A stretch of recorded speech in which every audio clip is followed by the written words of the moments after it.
Hello, everyone. This is Venom, and we are here to talk about the Monster Hunter beta. Now, before we get too far into this, I do got to let you know my voice has been gone the last few days. It's starting to come back. I have been sick, so if I sound a little bit weird, that is why.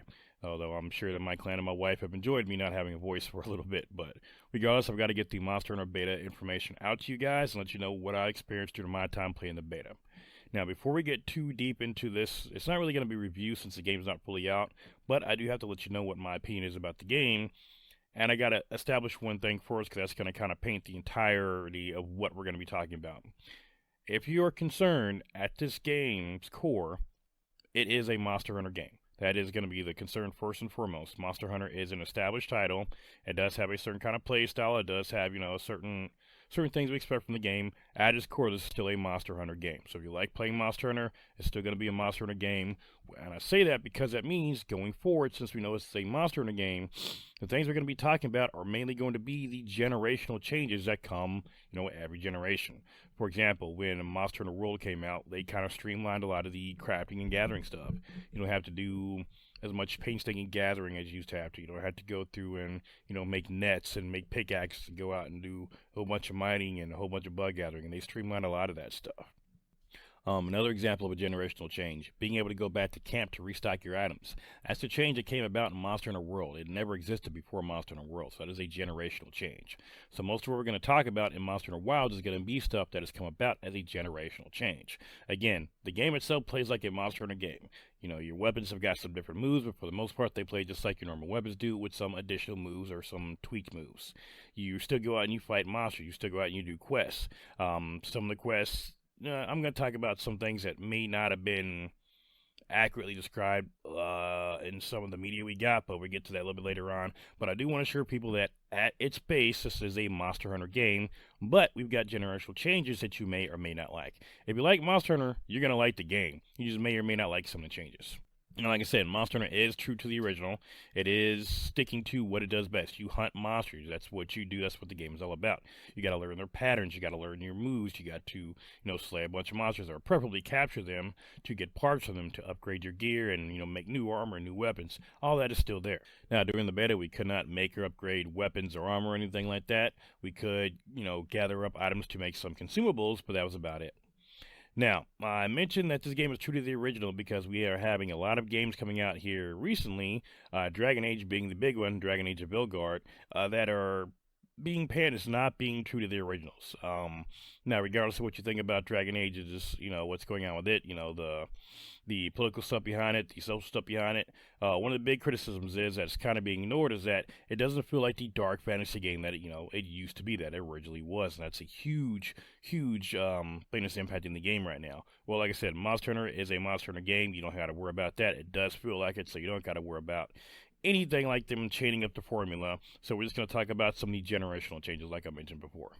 Now, first off, we're going to go with the cons. I'm going to start off with the cons on purpose because, like I said, everything about the game past this feels really good. That we've got to play so far. But I do want to start off with the cons because these are things that kind of hit me as soon as I started playing the game. But believe me, I've got plenty of good things to say. I just want to make sure I get the bad stuff out of the way first because this is stuff that I haven't really seen too many people talk about. And I want to be honest about my opinion. Again, I love the game. Do not jump on my head. Do not try to bite my head off. I love the game. I'll be playing it. I'm going to pre-order it tonight. I love it. But I've got to talk about the cons. And again, not everybody's going to like every part of every Monster Hunter game. There are plenty of people that didn't like the changes of world. There are plenty of people that didn't like Rise. There are going to be some people that don't like Wilds. Even though we're all going to play it, you just don't like the generational changes. But that's fine. Now, again, I know that these cons are still in a beta. They may change these. Some things may change later on. But these are the cons that I had to notice I got to speak about. Now, the Sacred, the new creature we get to ride. It feels kind of wonky a little bit. I would like them to add in a manual mode. Now, the Sacred is a mount we get to use in the game. It's our mount. Kind of like the Palamute and Monster Hunter Rise, except we don't have full control over it. The way it works is it's got two modes. It's got the automatic mode, where we'll just follow wherever you tell it to go. You can choose a point on the map, whether it be a monster or whether it be a gathering point, whatever you want to, and it will go there automatically for you. You can hold down the right bumper to speed up or I want to call it Palamute, to speed up the Sacred, or to slow it down. You can hold the right trigger to get it to stop completely. And that's pretty much it for that mode. Or you can do you can do like the manual mode, which it will automatically move forward on its own, and you just control the left and right. Now, I get the point of having these modes. I do like the automatic mode, and I do like the semi-automatic mode for when you're in boss fights. I would like to stay full manual mode because it was kind of awkward to do precision movement on the Sacred. I would try to be doing some kind of precision movement, and it wouldn't stop when I wanted to. I'd have to hold down the right trigger, and then I have to get it going again. It was kind of weird. Just having a third mode on there to give you full manual mode, just like you have your Palamutes and Monster Hunter Rise, I think would be nice. I don't know why we didn't get the option of doing that. Again, I do like the automatic mode that's on there, where it chases where you want it to go for you. I like that. Again, it feels like a combination of the Palamute and the Tail Riders from World and Rise. But just that fact that I can't get full control over it, it does feel a little bit weird. It takes a lot of getting used to, and even once you're used to it, it's still kind of wonky. Oftentimes I had to hop off my Sacred to actually do some precision moving or kind of move where I wanted to go. But that's the biggest thing with that. Past that, I do like the way the Sacred feels. I do like the new addition to the creature, or for our creatures. It was really fun. The other thing, this one may be me, and it may be other people who are colorblind too. I am colorblind, so I got to give you guys that PSA. I'm colorblind. I have trouble seeing greens, reds, and browns, and most of the colors in the rainbow. But those three especially. When I first loaded into the game, and my eyes did eventually adjust to this, but when I first loaded in, I think it was during the sandstorm when it was like all gray. When I first loaded, it kind of reminded me of how Fallout 76 looked when it first came out. Especially in the grassy areas, it looked like the grass was like half faded in and out. It was really weird to get used to. I turned my graphics up to ultra, and it still kind of gave me that weird feeling. Again, my eyes did eventually adjust to it, but I think it could just be the aesthetic of the game. I'm not sure, but the colors were really wonky for me. The graphics were kind of messed with me, especially the grass. So that might be me thing again. I'm colorblind. It could completely be me. I did eventually adjust to it. There were a lot of browns in the area that I was at, so fighting some of the creatures kind of was throwing me off a bit, but that wasn't too bad, so I got used to it pretty quickly. The controls felt a little bit sluggish. Again, it's a beta, so it's not like I can really nitpick too much, but the controls did feel a bit sluggish. When I was swapping items around, I was trying to put on my trank knives and get out a trap ready to go. It felt kind of sluggish. I thought I'd hit it. I thought I hit the button enough times to get it over to the trap, and it didn't. I thought I had loaded up my trank knives, and it didn't seem to do it. There were a couple of times when I was in focus mode, and I tried to do my focus strike, and I guess I was trying to do it too quickly, and I ended up putting my weapon away by mistake, which kind of threw me off. So again, that part of that might be because of sluggish controls, or it could just be that Olive Wilds is a couple beats slower than Monster Hunter World is. Every Monster Hunter has got kind of a feel to it. It's kind of got like a rhythm to it. You got to get used to it. I've been playing World a lot here recently, doing my Lance series, trying to master it. So doing that and then going into Wilds where it's slightly slower, just by like a hair, will kind of throw you off a bit with your combination. So it could be sluggish controls. It might have just been me from playing Wild or from playing World. I don't know, but to me the controls felt kind of sluggish when I was trying to swap between items very quickly. Monsters seem to change locations quite often. We do have lure pods now, but it seemed like it's a solution for a problem that doesn't need to be there. Monsters would change locations like 4 or 5 times when fighting them. Now they do that in other games too, but for some reason it seemed like they did it a lot in Wilds. Maybe it's just me, maybe it's something I only just noticed because the hunts went by so quick, so because they were going so quickly, it seemed like they were changing more often than they needed to. I'm not sure.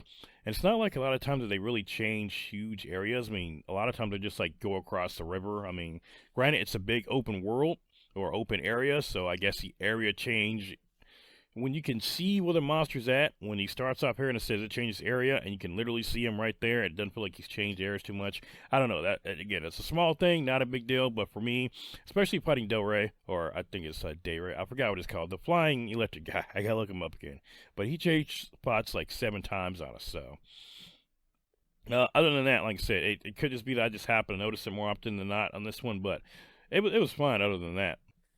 Now, this last thing I want to talk about is just it's something I'd like to see just taken out of Monster Hunter in general. Now, for a long time, I think pretty much forever, you've been able to hit your teammates with your weapons. Now, you could get rid of that with the brace perk, just one perk in the brace, or 1 point in the brace perk, and you don't got to worry about that anymore from weapons. Longsword users are really bad at tripping up their teammates. I've never really seen very little good uses for that. I mean, occasionally you can use like a great sword and knock your opponent in the air, or I keep saying your opponent, you can knock your teammate in the air, and they can do an aerial attack on the monster and try to mount him or something like that. Outside of very niche areas like that, there are very few times when being able to hit your teammates has come in handy, and in fact, it's really annoying. Unfortunately, longsword users were a pain in the ass during this beta. Again, it's not their fault. I can't really get mad at them for playing the weapon they want to, but we did not have access to that brace perk for this. And honestly, I think at this point we can probably get rid of the weapons interacting with our teammates. It doesn't serve a very good point, and we've got plenty more quality of life stuff that has come out over the last few generations. We can probably go ahead and finally get rid of that. We got plenty of ways to mount the monster without needing to knock people up, and 99.9% of the time, people aren't using that mechanic. They're not trying to knock their teammates in the air for them to mount the monster. They're using other ways to do that, or spending that time damaging the monster instead. So, unfortunately, hunting with teammates using a longsword was a massive pain in the ass. Really hurt trying to learn the combos for your weapon, especially when you were first trying to learn them and you're trying to get into that rhythm. It was hard to tell when you were just screwing up, whether the monster had hurt you or knocked you on your ass, or whether your teammate had knocked you on your ass. So that's not one that's really just for this generation. It's one for Monster in general. I think we are ready to get rid of that mechanic, so we don't need to use the brace tool anymore.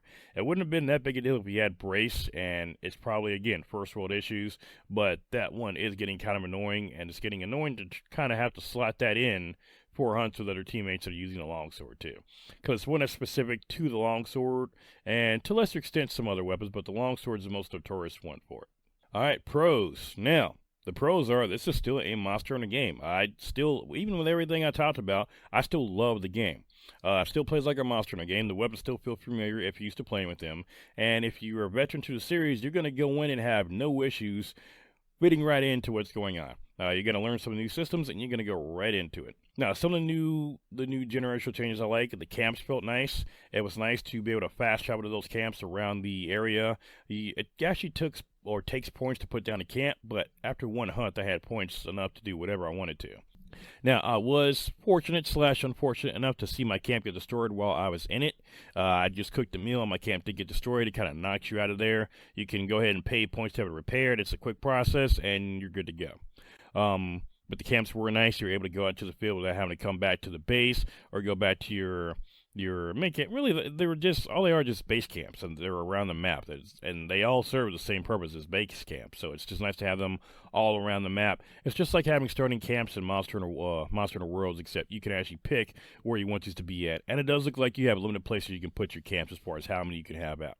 I think I was able to get 2 out, but I think I'd actually joined some instances where there was some already down, so I'm not sure what the actual total amount you can have out is, but it does not look like you can have one down in every area, so keep that one in mind. You're going to want to be strategic where you put your camps down. Now, when you're in your camp, you can do exactly what you can in Monster Hunter World and Wilds. You can swap your loadouts, you can restock items, you can heal up, you can even cook yourself a meal. So these are all things that are really helpful in the middle of a hunt. So these camps are fully functional camps. I mean, there's not really much more to say about them. They're cool. Now, the fact that they can get destroyed is kind of iffy, but they do add this fast travel points too, so it does kind of make sense. And you do want to plan these out ahead of time, so it just kind of adds more to the planning portion of Monster Hunter. Next up, the Sacred. The Sacred actually has a couple different things it does. Besides running for you, automatically taking you to your target, besides being a good just a mount to use to help get around monsters, you can actually mount them in the middle of combat and it'll avoid monsters for you to a degree. He actually does a couple other things. So whenever you start a hunt in most Monster Hunter games, there'll be a chest at your main camp. When you start off, you can actually grab account items. It's items that the game gives you for your quest. It's usually going to be like first aid kits, some rations. Well, your Sacred serves that purpose in Monster Hunter Wilds. It's actually got a pouch on it. Your handler say, hey, you got some items for the hunt, and you open up the pouch. It was left on the D-pad for me, and on PC, I was using an Xbox controller, left on the D-pad, opened up, and it showed right there. It had a bunch of account items for me I can go ahead and grab. So it had some first aid kits, it had some rations, it had some no-berries. You pull them right out there when you're in Sacred. It takes a couple seconds, and you're done. So that was really cool. And again, the other really cool thing, and probably one of the biggest changes, I'd say probably the biggest generational change for Monster Hunter Wilds, is the fact you can take out 2 weapons on a hunt with you. Now, it's not as amazing because Monster Hunter World did allow you to go back to camp to swap your loadout, but this is still something you can do on the fly, having 2 weapons. So it is still pretty cool, only slightly diminished by the fact that we could change entire loadouts starting at World. But having 2 weapons on one hunt is still amazing. I spent the entire time using my 2 main weapons, my Charge Blade, since I am a Charge Blade main, and thanks to the viewers who voted for me to do so, I am also now a Lance secondary. I am gotten pretty good with the Lance, I'm loving it, and I loved it in Monster Hunter Wilds as well. Now, I do have a bit of a wish list, and I'm going to talk about a few other things too. As far as my wish list, these are things that I would like to see and or are probably going to be coming out with the main release. In fact, I'm sure some of these are going to be coming with the main release, so keep that one in mind. And the first thing on my list here, I did a lot of gathering, and I'm going to put this out as well too. I did get the recipes, all but one recipe, because I think we couldn't get mite seeds. So recipe number 22, crafting item number 22, I was not able to unlock, but I was doing a lot of gathering, and a route for gathering would be nice. See, the way the secrets work is you can actually choose gathering spots to go to. You can select, like, a paramushroom. You'll set it on the map, and your secret will take you right there. You can collect it, choose the next one, and go right there. You can choose all of them on the map, so you can just cycle through which ones you want to go to. It would be nice if you could say, hey, take me to each one of these, and then once you get there, I'll pick it, and it'll automatically take you to the next one. I say that, but really the need for that's probably going to go away once the main game comes out, and I doubt we're going to get that feature anyway, mainly because we're going to be getting a farm. Now, for those who don't know, Monster Hunter usually has some kind of farming system for you, where you can actually target things for you to grow, and they will grow and be collected for you in between missions. For Monster Hunter World, it's that big-ass tree. Wilds, I forgot what it is, but it's usually some kind of farm where you can actually farm items for you in between hunts. And I'm sure we're going to have something like that when Wilds does come out. In fact, I'm pretty sure we saw the area with the researchers where they will have the farm. We don't have access to it right now. Now, I say that because throughout the entire time of the Monster Hunter Wilds beta, there was only one area that had sleep herb on it. Now, there were 2 for paramushroom. Now, why is that important? Well, to make trank bombs, which is what you need to knock out animals to capture them for quests, you need sleep herbs and you need paralyzing mushroom. There's only one spot for sleep herbs, and when you collect something, there's like a 15-minute cooldown. It actually counts down for you, so you can actually see that. It's pretty cool. You look on the map, you can look at the gather spot. It has a 15-minute timer, or however, I'm pretty sure it's 15 minutes, and it'll show you how much time is left on that timer before you can go and pick it again.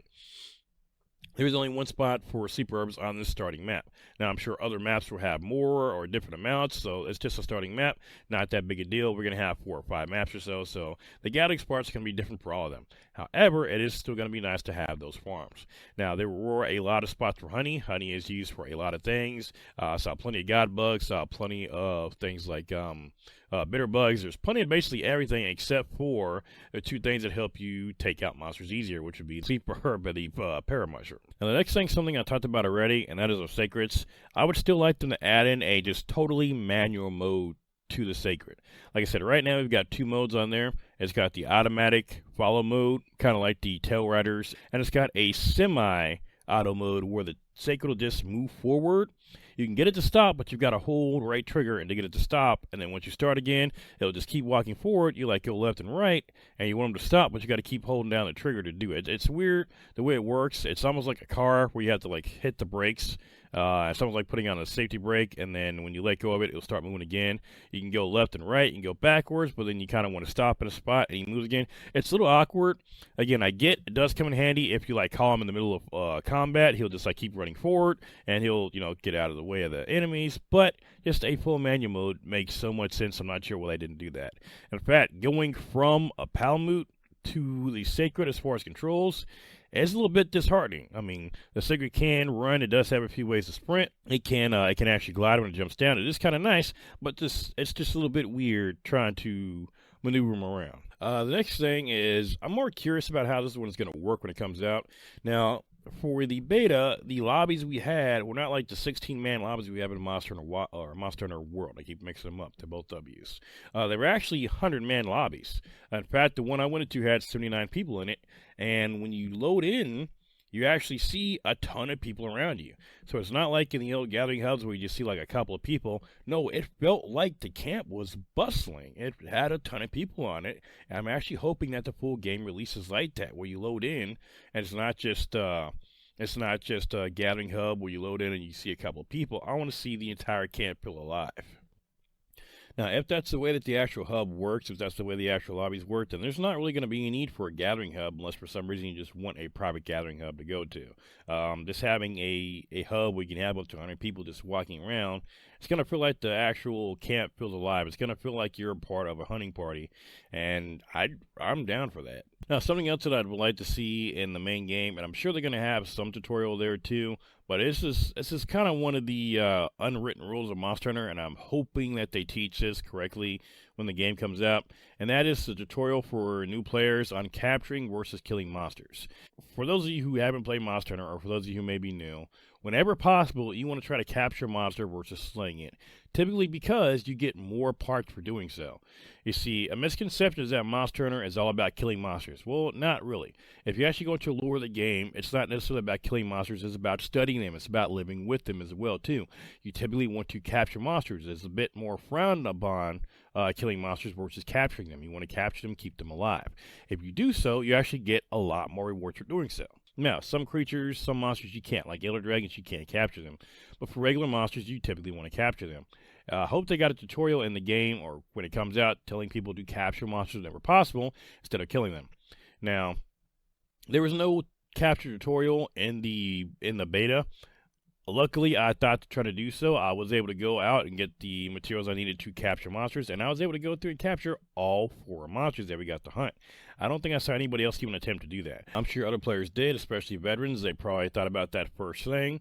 In fact, if you looked into your item pouch, you would actually see that you actually had traps in your item box. You can get them out. There's a ton of them in there, so more experienced players probably did try to trap monsters. I didn't see anybody in my time doing it, but I also had only one day to play it too, so something to keep in mind. I do know other people did try to capture monsters. I've seen plenty of videos. I just didn't see anybody doing it out of the people I was playing with. Now, 2 things that did not work the way that we were told they were going to were the palcos and the timers. Now, I made a video before, and when I went over one of the reveal trailers or something, but they clearly said that the palcos were going to stay with us when people answered our SOS. Palcos did not stay with us. I distinctly remember mine saying he would meet me back at the base when people answered my SOS. Now, I don't know if they were actual players or they were support players. It didn't say support. It had actual people's names there, so my Palco definitely did leave. And again, I got a video showing where they said they would stay with you. They did not. The other one was the timer. Now, I'm not sure where people were saying that there's no mission timer. There are mission timers. Now, they vary. All of them weren't 50 minutes, but there were most definitely mission timers. In fact, I was going through and they definitely varied. Not every mission timer was the same, so there were definitely mission timers there. I'm not sure if people were getting that there were not going to be any. Now, not only did monsters leave the area sometimes, but the actual missions themselves had timers to them. So this idea that there's not going to be any mission timers is completely false. There were mission timers. Now, maybe that's a timer. That's when that was showing when the monster was going to leave the area. But if that be the case, it's the same thing. So there were definitely mission timers. I'm not sure where that idea came from, but there are mission timers. Now, weapons. I use a charge blade and I use a lance. Now, I could sit here and make a big deal about how apparently the insect glaive users lost out on a move, lost out on a midair bounce. I could talk about how the sword and shield has got some changes on it. I could talk about all sorts of weapons. I could talk about how the longsword's got a cool new combo. But the fact of the matter is, it would be disingenuous for me to do so because I don't have enough experience with those weapons to give you good commentary on the changes of them. Now, I do use the charge blade and I do use the lance, so I can talk about those and know what I'm talking about. So, the charge blade, for those that know, the SAED on it, the big move that it's got, did get changed a bit. You got to basically put in one more move before it gets used. You can't just go right into it. It did take some getting used to. Now, you could still go right into an SAED after a guard point, but typically if you're doing that, you're not going to have a whole lot of time to hit the monster before it's, already moving again because it just attacked you, so it's it's probably either gone right past you because it was or charging you, or it's about to attack you again. So oftentimes when I use my SAD after guard point, it didn't work out. Now, granted, you can aim a little bit better with focus mode, which was a nice addition to the game. But most of the time, I didn't do SAD after that. Typically, had to wait for the creature to get down and go ahead and do it like normal. Just I had to keep in mind there's going to be one extra step, or I would just wait till we had it on trap or something like that. So having the additional move before SAD did kind of throw off how often I used it. I found myself using Savage Axe mode a lot more than I did SAD, which probably helped me put out more damage normally. Just kind of mess with my playstyle around a little bit. So not good, not bad. I do like the additional moves. It's got a new fading slash to it that kind of puts you to the left or to the right, however you want to go. So you can reposition a lot better with Charge Blade now. It was not hard to get to Savage mode. I'm going to talk about focus mode just a little bit here. Focus mode, at least for the two weapons I used, was not bad at all. You hold down left trigger on a melee weapon or any weapon, and you go into focus mode, you can see the wounds on a creature, and if you use the right bumper, you can do a special attack that tries to attack one of those wounds, and if you hit it, you're going to do a very special attack, and I mean, it did a lot of damage to the creature. Now, we don't have the slinger shots. Are not going to be knocking creatures in the walls in this one. The wound system definitely felt like a good trade-off for that. And in fact, if I had to choose between the Clutch Claw Wall Slam and the wound system, I think I would definitely take the wound system. For one, I was able to use those wounds when the monster in rage to kind of knock it on its ass and kind of get the pressure off on me. Two, I could put a lot more wounds on a creature than I could Clutch Claw and Wall Slam, so I'm definitely liking that a lot more. So at least as far as the Charge Blade goes, getting into Savage Axe mode and using those wounds, it was not hard at all.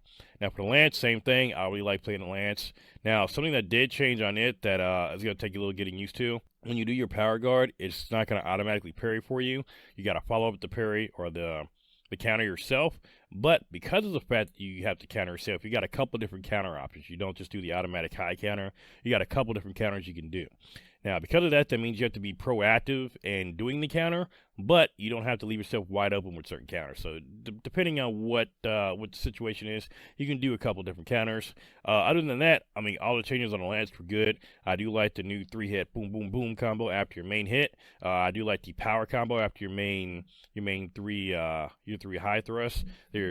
The Lance typically has the high thrust and it's got the low thrust. The low thrust after that 3-hit combo, it's going to have another just very quick 3-hit combo, and then the high thrust is going to have just one big combo. You can still mount the monster easily with the Lance. Like I said, that's something I only discovered recently you could do, which is still cool. It's going to take some getting used to get as aggressive with the Lance as before, but again, that's just because you're not going to automatically counter like you used to, so you have to be proactive with it. As long as you're proactive with it, the Lance is going to feel even stronger than it did before. It felt very, very good. I don't feel like it lost anything, really. I'd say maybe the Charge Blade lost just how quick you could do the SAD, but past that, I mean, it still felt really good, too. It didn't really take me much time to get used to it. It had a couple of different additional moves, but past that, I mean, they weaved in pretty easily. Now, as far as how Monster Hunter Wilds felt out in the wild, it actually felt alive. Now, Monster Hunter World did do that a bit. It did have quite a few, endemic life out there. But typically, once you got out of the starting zone and whatever map you're on, you didn't see as much. You didn't see, like, too many wandering herds. You felt that. You felt a lot more and saw a lot more wandering herds and a lot more animals around the wilds than you normally did. So the area actually felt alive. You had a lot of bigger creatures roaming around, not just, the single packs or just one creature roaming around at a time. You would see a lot of big creatures on the map, not just one or two you can hunt. You saw lots of packs around. You saw lots of smaller creatures, lots of insects. So it felt alive. Were there some empty areas? Yeah, there were a few caves that were kind of empty. I think Ray Dow's, his nest was pretty sure it's right now. I'm sorry. I've been sick, so names are not sticking in my head. But right now, his electric nest was kind of cool, but it was pretty much empty unless he was there. But yeah, the area is really cool. For areas that had like environmental traps like Ray Dow's Nest, just like in most Monster Hunter games, the solution to the environmental trap is in the environment. They actually had a new slinger ammo. It was like grounding pods. In Raydow's nest, there's electricity all over the ground. You can use those grounding pods to disperse the electricity. So just like in most Monster Hunter games, if there is an environmental trap against a player, the solution to that trap is usually in the area. For example, in Monster Hunter World, there's some areas like in the volcanic areas, especially like the Guiding Lands. Well, the mushrooms you need to make cool drinks are right before you go into that area. If you go into snowy areas, there are going to be some hot peppers you can make drinks out of, warm drinks to keep you warm. So the solution to the area is usually in the area. So I expect that to be the same thing in other maps and wilds. For example, in the oil well area, if the oil is going to slow us down, I fully expect there to be some kind of item to kind of disperse the oil or to help us get through it. So, so far, yeah, I mean, yeah, the area feels pretty good. I like the way everything's set up. I like the amount of traps. I like all the secret areas. It feels like a good map. So overall, I enjoy my time playing the beta. Like I said, this is a Monster Hunter game through and through. If you like playing the old Monster Hunter games or previous Monster Hunter games, you're going to love playing Monster Hunter Wilds. Unless any of the generational changes I mentioned are just that much of a turn off to you, that you just can't see yourself playing it, you're going to like playing this just as much as you did Rise, just as much as you did World, just as much as you did Generation Ultimate. So, I mean, it's going to be a good game. I cannot wait for it to come out. Like I said, I definitely enjoyed my time playing it. There's some things I didn't like about it that felt kind of wonky, but again, it was a beta too, so things are going to improve. And I can't wait to play Monster Hunter Wilds for a couple years to come now. That is going to do it for today, guys. Thank you for coming by. Please, if you like what you saw today, please leave a like on the video. If you love what we're doing on the channel, please sub to the channel, and I will see you all on the next video.